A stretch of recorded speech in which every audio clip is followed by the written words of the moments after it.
Well, joining us now is former NASA astronaut and the former director of space operations for SpaceX, Garrett Reisman. He's also a professor of astronautical engineering at the University of Southern California. Good to have you with us.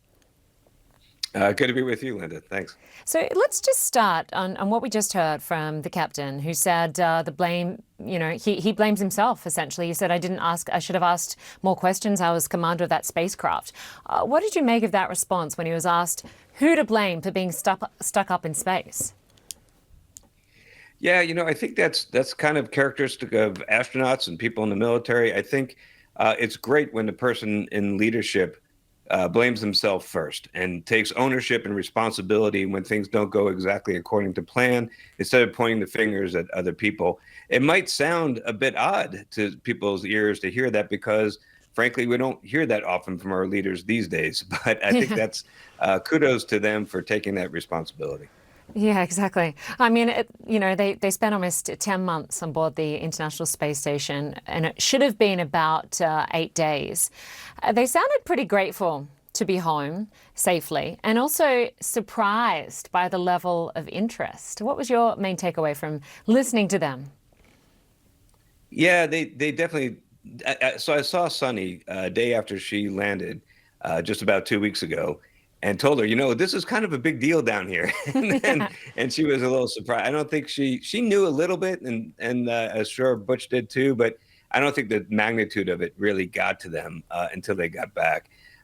So I think they're somewhat amused by all this and hopeful that the additional attention to spaceflight in general will be good for human spaceflight going forward. Yeah, exactly. And they seem to be in good health. How long does it take when you come back from space to adjust to the Earth's gravity?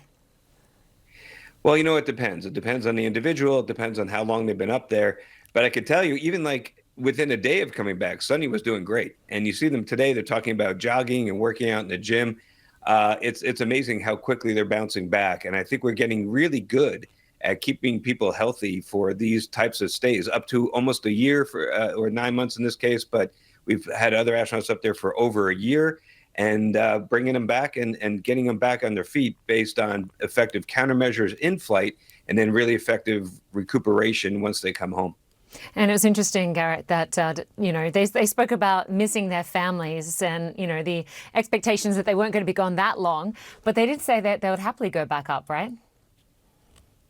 Yeah, I think that's also typical of astronauts. We always want to go back to space, and it is really awesome up there. So I get that. I don't know. Maybe if you ask their families, they might say something slightly different, but I get it. What's the best thing about being up in space? The floating, or when I say floating, I really mean the flying, because when you push away from a solid wall and you go shooting across the space station, it's like you're Superman. It's like you have superpowers, and that's just great. I I miss mean, it. yeah, I mean, it sounds remarkable. And in this instance, they went up on Starliner, but they came back on a SpaceX capsule. What does this mean for Boeing? The fact that Boeing couldn't bring them back safely?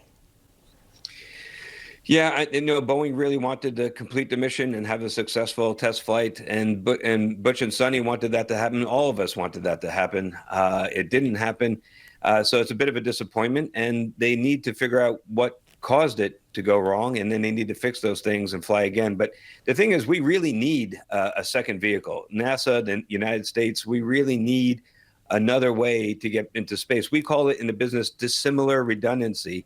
What that means is you have a plan A, a one vehicle, but you have another vehicle that's completely different.